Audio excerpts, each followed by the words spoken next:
Hello there YouTube, my name is Jak and today I'm playing some Battlefield 4 Beta, playing Conquest on Siege of Shanghai. And today guys, it is question time, part 41. Yet again guys, you have submitted some superb questions and today I'm very pleased to bring you some Battlefield 4 Beta gameplay. Myself playing as the Recon class, running around as it happens in this particular match for the first time with the RFB DMR. And yeah, just playing some Conquest here on Siege of Shanghai. So if you guys have never seen this series before, I'll briefly mention what this is all about. It is essentially me asking, or answering I should say, your questions which you submit to me on gaming, life or anything in between. And this week, as always, you guys have submitted some superb questions and today I will be going through those and answering them. If you have anything you want to ask me, all you have to do is pop it down in the comment section below and I will get to answering it next question time. Now, let's briefly talk about Battlefield 4. I think it's only fitting since this is the first bit of gameplay you'll be seeing. So, or seeing from me I should say. So this is from the PlayStation 3. You'll probably be able to tell that by the fact that we've only got 3 flags. There are only obviously 24 players. You know, looking at it, say compared to I don't know, the PC gameplay and such that other people have been uploading, you know, it will look a little dated. And to be fair, yeah, it definitely, you can tell, you know, this is older hardware. When I played Battlefield 4 on the Xbox One. And I think, as I said in my my sort of video talking about what I felt from playing that, the graphical quality, you can really sort of see it if you sort of compare one directly to another. You know, on the next gen console, it looked as good as Battlefield 3 on Ultra, with perhaps slightly turned down textures. But you know, not to say that Battlefield 4 on current gen is completely terrible, but you will notice a lot of pop-in and other things like that. But you know, hardware's 7 years old. I think DICE done a really good job with what is here, and you know, the amount of functionality and versatility and such that you will see. Brief spoiler: the skyscraper will come down in this gameplay, and you'll notice, for instance, a pretty significant frame drop or FPS drop. But that's the way these things go. We've got to push the limits of the hardware, and I think, you know, you got to be fair. You know, the console's 7-8 years, still pushing you know, the hardware to its limits. I think that to be fair, you know, it's pretty nice looking for what it is. Anyway, so the gameplay. Me playing as Recon, I initially have a DMR, but I've just picked up the M83. I think this is the one-shot kill sniper rifle. Lovely rifle. This you'll see me use it for a bit. I actually, in another game that I've got a nice sort of spree of me basically using the thing from, well, full to pretty much empty. And it was a good streak. I might upload that and talk about some other things that I've noticed. Anyway, I'm getting on a tangent about talking about Battlefield 4. I'm really enjoying the beta so far, and I'm quite tempted to possibly do some streaming of it. I don't know, we'll see what happens. But if you guys be interested in that, by all means, say so down in the comments. Anyway, enough Battlefield 4 talk for now. Let's talk about or answer some of your fantastic questions. And this week we kick off from 2 great questions from Jake Brown. And they ask, first of all, do I follow snooker? And if so, what's my opinion about a snooker player called Stephen Lee receiving a 12-year ban from the sport for being found guilty of match fixing? Well, I'll be honest, I don't follow snooker, although if you're in the UK and were following the news a few weeks ago, or a week and a bit ago, you wouldn't have been able to get away from this story. So match fixing in from whatever sport or whatever perspective you come from is not good, and he has been found guilty by a jury, which is good and true and all the rest, however you want to look at it, and yeah, if he's been found guilty, you know, that's that. He has well, I don't know quite in the legal terms, if you're found guilty, that therefore means that you have done the crime, but in either case, anyway, match fixing is not good for sport, and he has been nominated as guilty and as a result has been banned, so I say that's fair enough. Obviously, no, I believe he said that he is going to appeal, so we'll just have to see how that one pans out. But no, I don't follow snooker, but in terms of match fixing or, you know, sport rigging, whatever, however you want to think about it, it's not good, and you know, he has been found guilty in this case. Removal from the sport, I think, is the fair and just option for everyone else who plays in it. So that's that. Second question, what is my favourite flavour of Tic Tac? Lime and orange or mint? It's funny actually, when I was younger I used to hate Tic Tacs, as a bit of a digression. I'm not particularly keen on them now, either, to be totally honest, but out of those two, I prefer the mint ones. Again, when I was younger I didn't really like the taste of mint, but I've grown quite used to it these days. So definitely mint. If I was going to buy a pack of Tic Tacs, it would be some mint ones. And I'm sure a group of you will now be going, what the hell's a Tic Tac? Sort of chewing sweet kind of thing that we have over here in the UK. I'm not sure if you can get it elsewhere. Who knows?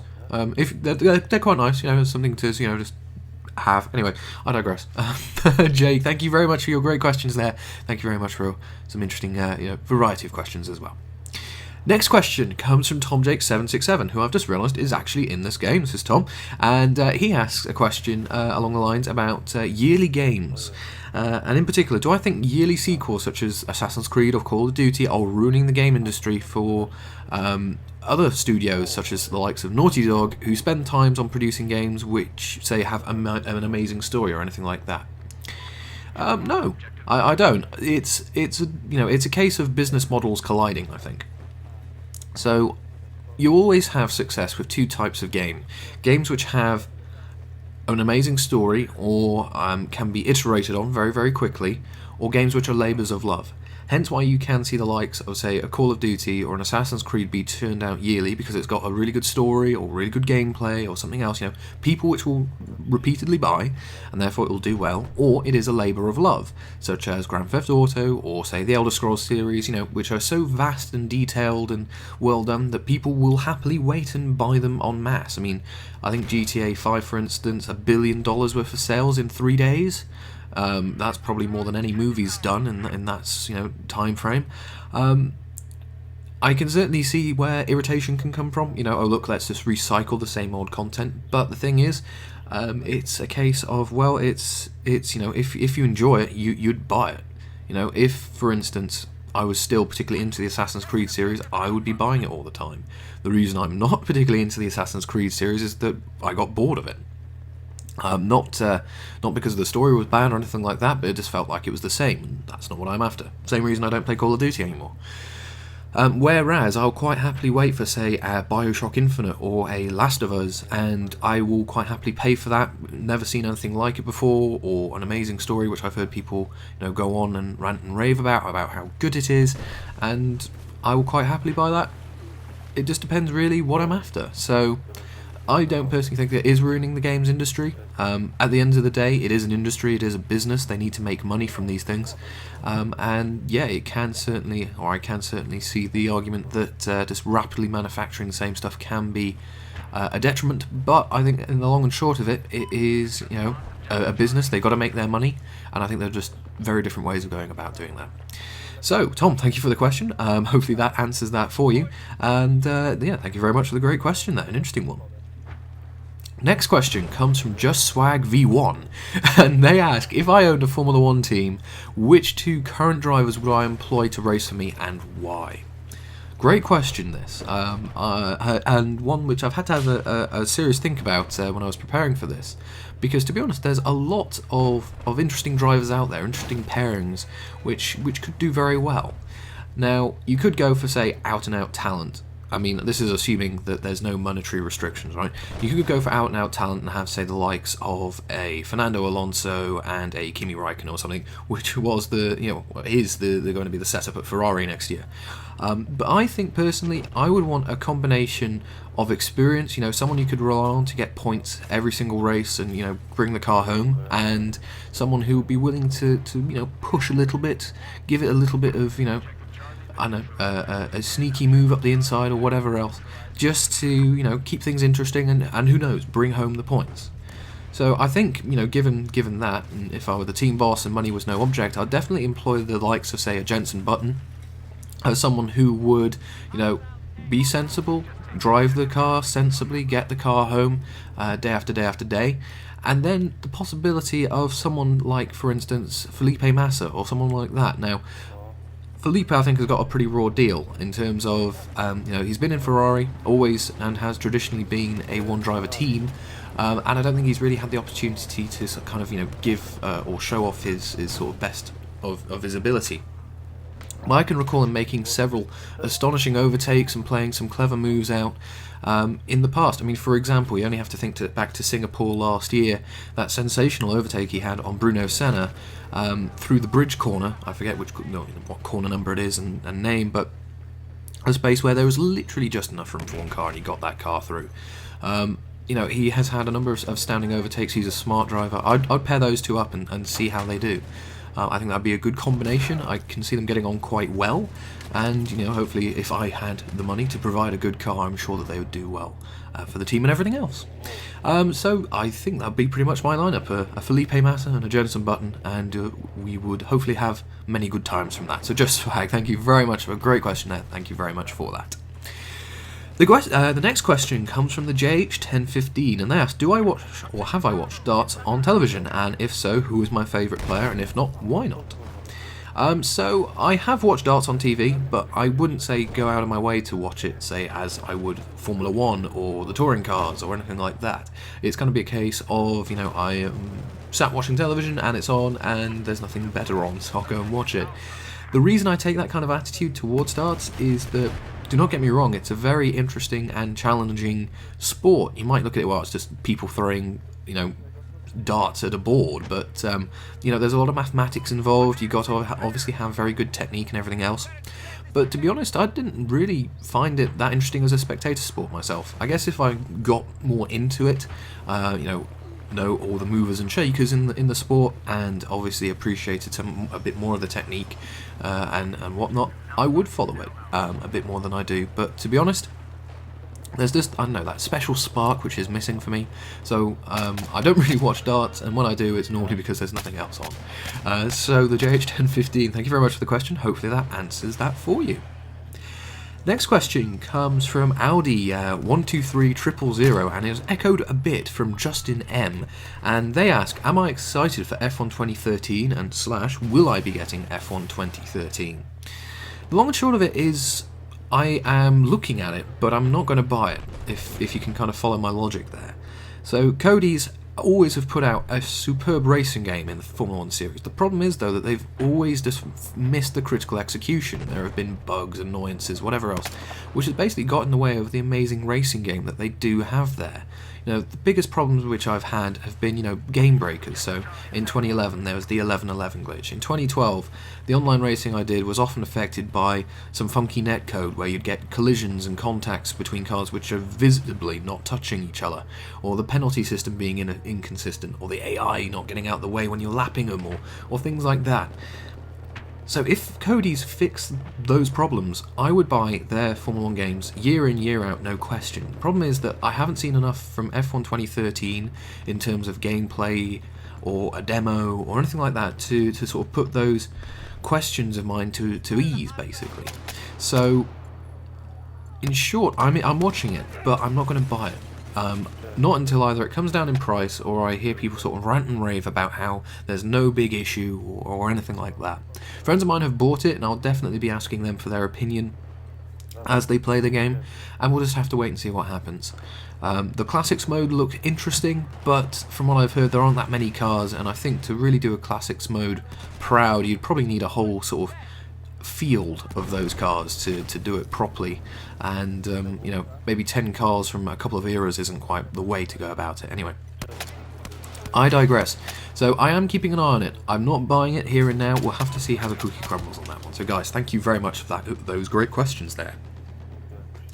Next question comes from Arsenal 2022, and they ask, what are my opinions about the current Formula 1 drivers, who I like, dislike, and such.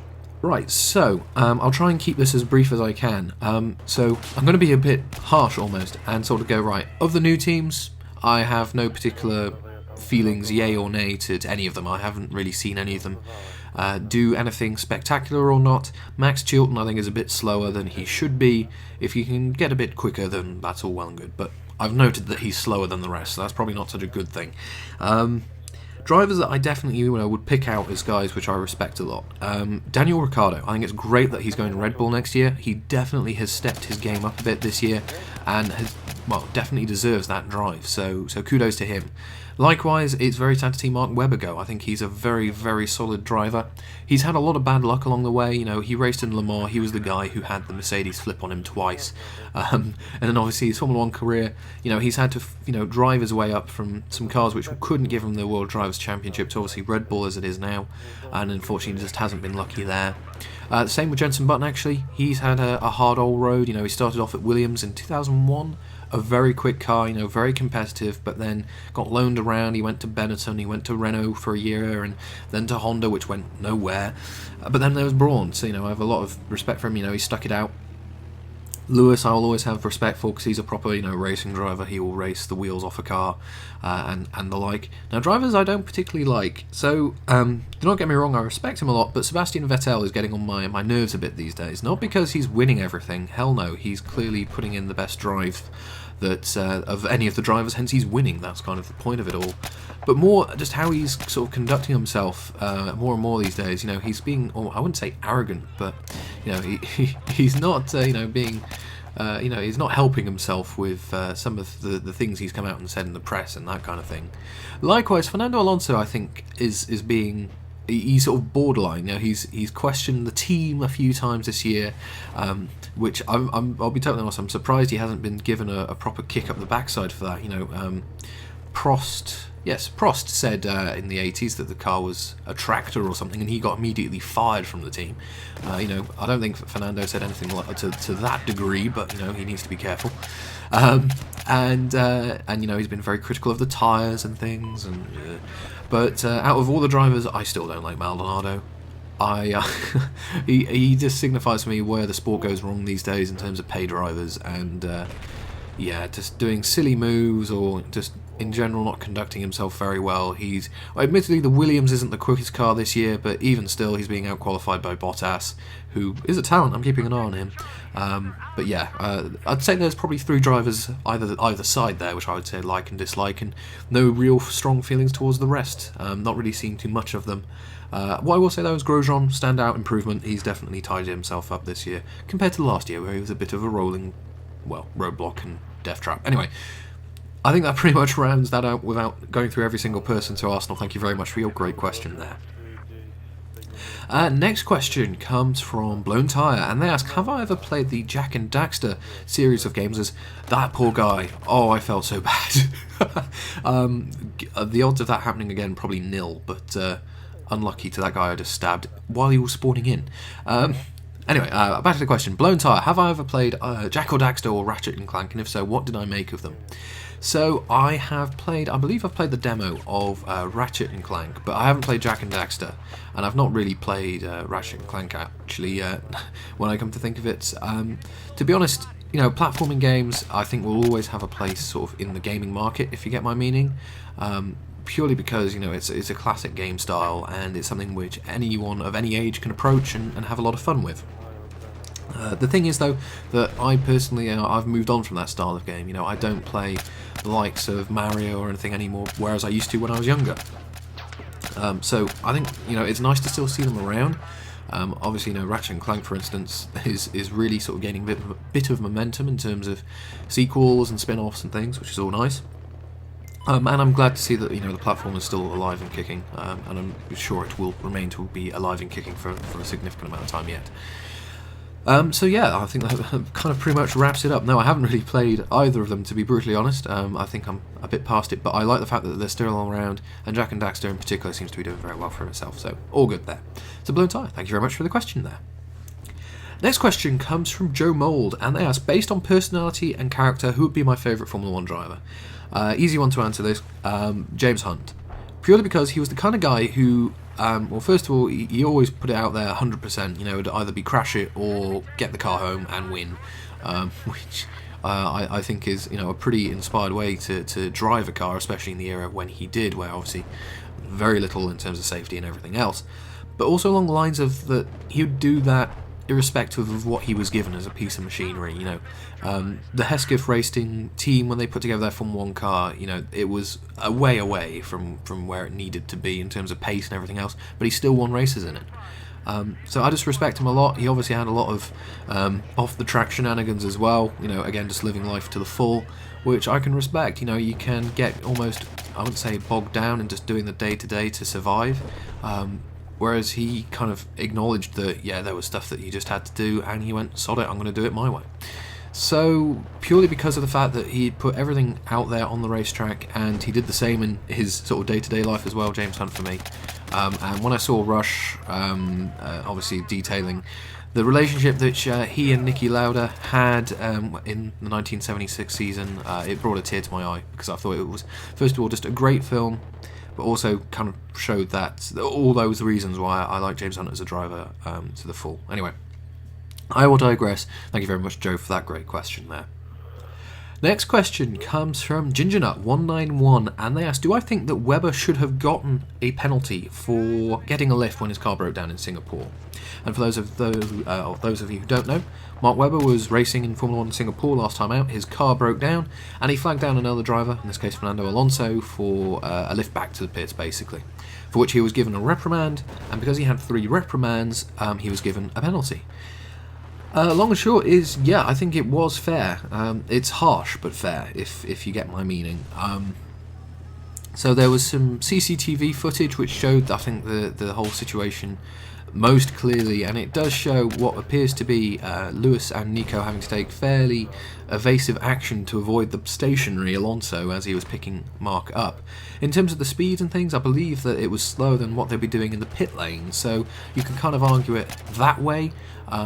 But the long and short of it was that drivers had to take action to avoid, first of all, a stopped car on the track, but also someone being on the track. So I would definitely say that the reprimands were fair, and that it's just unfortunate that Mark has hit his 3 reprimands, which means he gets a 10th-place grid drop. So harsh but fair, I think, is the way to describe it. It's it's a shame because it shows great sportsmanship, camaraderie, and such.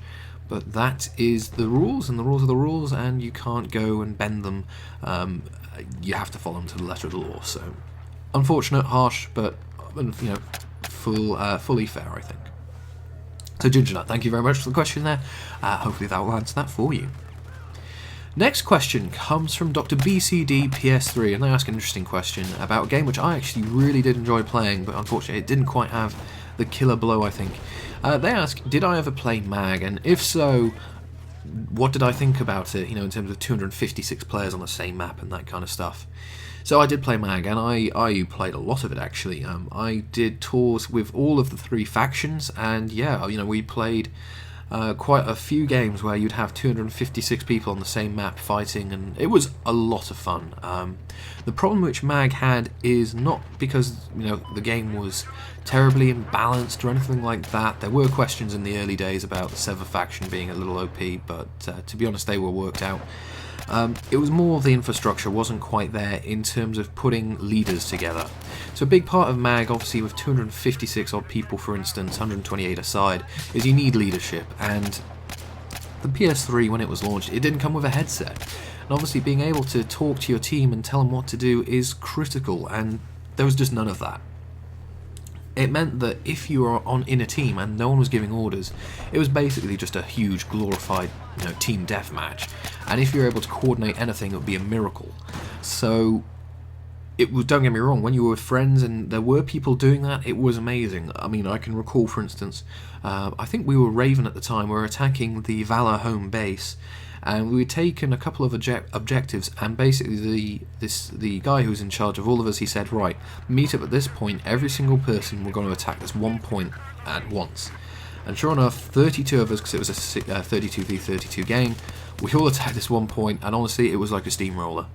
There was maybe 3 or 4 guys to defend 30 odd people, and yeah, there was a landslide, and it was just glorious because organisation, teamwork, it worked, and it was amazing. So yeah, MAG was amazing. It lacked the leadership, which I think it really needed to grow, and unfortunately the servers are shutting down. So it's a shame. 256 people definitely was interesting, and I think it worked when it worked, but that was unfortunately it didn't work often. So there we go. So Dr. BCD PS3, thank you very much for the question. Hopefully that answers that for you. Yeah, a mag I have, or game mag I have a lot of strong feeling for. Unfortunately, it just didn't quite work. Who knows, with PS4, you know, with them all coming with headsets and being bundled in, it might make a return and in great shape, who knows.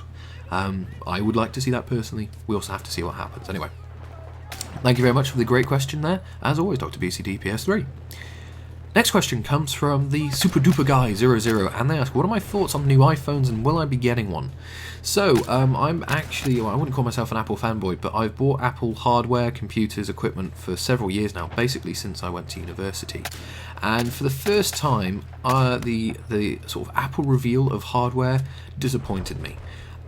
I have an iPhone 4S and I think it's a great piece of kit, but for me, Apple's just lost its direction. Just releasing a phone with more hardware is bigger processor, more able graphics, whatever else, is a natural step. It's something which everyone will do. Whereas Apple would come up along with something which would, be out of left field, just completely change the complexion of the industry. Adding a phone with more hardware in it, different colours, isn't really that innovative. It's not Apple as I knew it or know it.